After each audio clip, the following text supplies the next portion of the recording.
Welcome to movie brand. എപ്പോഴും gossip കോളങ്ങളിൽ നിറഞ്ഞു നിന്നിരുന്ന പേരാണ് നയൻതാരയുടേത്.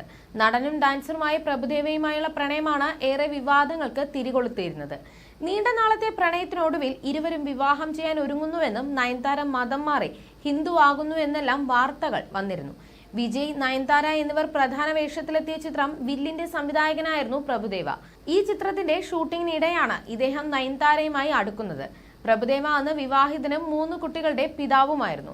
എന്നാൽ നയൻതാര ഇതൊന്നും കാര്യമാക്കിയില്ല. പ്രഭുദേവയുടെ മൂത്ത മകൻ ക്യാൻസർ ബാധിച്ച് മരണപ്പെട്ട് ഏറെ വേദനയിൽ കഴിഞ്ഞിരുന്ന നാളുകളിലാണ് പ്രഭുദേവ നയൻതാരയുമായി അടുക്കുന്നത്.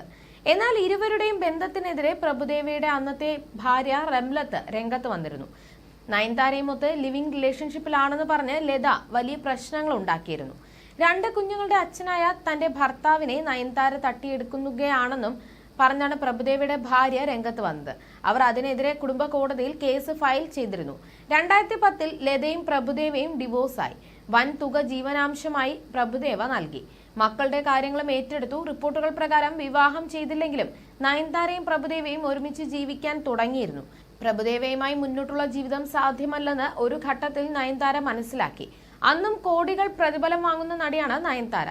പ്രഭുദേവയ്ക്ക് വേണ്ടി നയൻതാര വല്ലാതെ പണം ചെലവഴിച്ചു. എന്നാൽ പ്രഭുദേവയ്ക്കും എന്നും ഏറ്റവും പ്രിയപ്പെട്ടവർ തന്റെ മക്കളായിരുന്നു. മക്കളോട് പ്രഭുദേവ കാണിക്കുന്ന അടുപ്പം ശ്രദ്ധയിൽപ്പെട്ട നയൻസ് തനിക്ക് അർഹിച്ച പരിഗണന പ്രഭുദേവയിൽ നിന്നും തനിക്ക് ലഭിക്കുന്നില്ലെന്ന് തോന്നിയതോടെ ബന്ധം ഉപേക്ഷിക്കുകയായിരുന്നു. പ്രഭുദേവയുമായുള്ള ബന്ധം കാരണം നയൻതാരയുടെ പ്രതിച്ഛായയ്ക്ക് വലിയ പേരുദോഷമുണ്ടായി. വിവാഹേതര ബന്ധമെന്ന പേരിൽ ആക്ഷേപങ്ങളും കേട്ടു. കരിയറിലെ തിരക്കേറിയ സമയത്താണ് സിനിമകൾ വേണ്ടെന്ന് വെച്ച് പ്രഭുദേവയ്ക്കൊപ്പം ജീവിക്കാൻ നയൻതാര തയ്യാറാകുന്നത്. ഈ ബന്ധം അവസാനിപ്പിച്ചതോടെ സിനിമാ രംഗത്തെ മുൻനിര സ്ഥാനവും നടിക്ക് നഷ്ടപ്പെട്ടിരുന്നു. മാനസികമായി തകർന്ന നയൻതാര 1 വർഷത്തോളം ലൈം ലൈറ്റിൽ നിന്നും മാറി നിന്നു. പിന്നീട് ശക്തമായ തിരിച്ചുവരവാണ് നടി നടത്തിയത്. കഥ കേട്ട് അഭിനയ പ്രാധാന്യമുള്ള സിനിമകൾ മാത്രം തിരഞ്ഞെടുത്തതാണ് നയൻതാര ഇപ്പോൾ മുന്നോട്ട് പോകുന്നത്. അത് ലേഡി സൂപ്പർ സ്റ്റാർ എന്ന പദവിയിലേക്ക് നയൻതാരയെ എത്തിക്കുകയും ചെയ്തിരുന്നു. ഇപ്പോൾ വിവാഹശേഷം കുടുംബത്തിനാണ് നയൻതാര ഏറ്റവും കൂടുതൽ പ്രാധാന്യം കൊടുക്കുന്നത്. മക്കൾ കൂടി വന്നതോടെ അവർക്കൊപ്പം സമയം ചിലവഴിക്കുന്നതിനാലാണ് നയൻതാര സന്തോഷം കണ്ടെത്തുന്നത്. അതിനാൽ സിനിമകളുടെ കാര്യത്തിൽ പോലും നയൻതാര സെലക്റ്റീവാണ്. മക്കളുടെ കാര്യങ്ങൾ മറ്റാരെയും ഏൽപ്പിക്കാതെ പറ്റുന്നതെല്ലാം ചെയ്യാൻ നയൻതാര ശ്രമിക്കാറുണ്ട്. കൂടാതെ എവിടെ യാത്ര പോയാലും മക്കളെയും ഒപ്പം കൂട്ടും. വിഘ്നേഷ് ശിവനും അതുപോലെ തന്നെയാണ്. മക്കൾ പിറക്കുന്നതിന് മുൻപുള്ള ജീവിതം എങ്ങനെയായിരുന്നുവെന്ന് ഓർക്കുന്നത് പോലും ഇല്ലെന്നാണ് അടുത്തിടെ ഒരു അഭിമുഖത്തിൽ വിഘ്നേഷ് ശിവൻ പറഞ്ഞത്.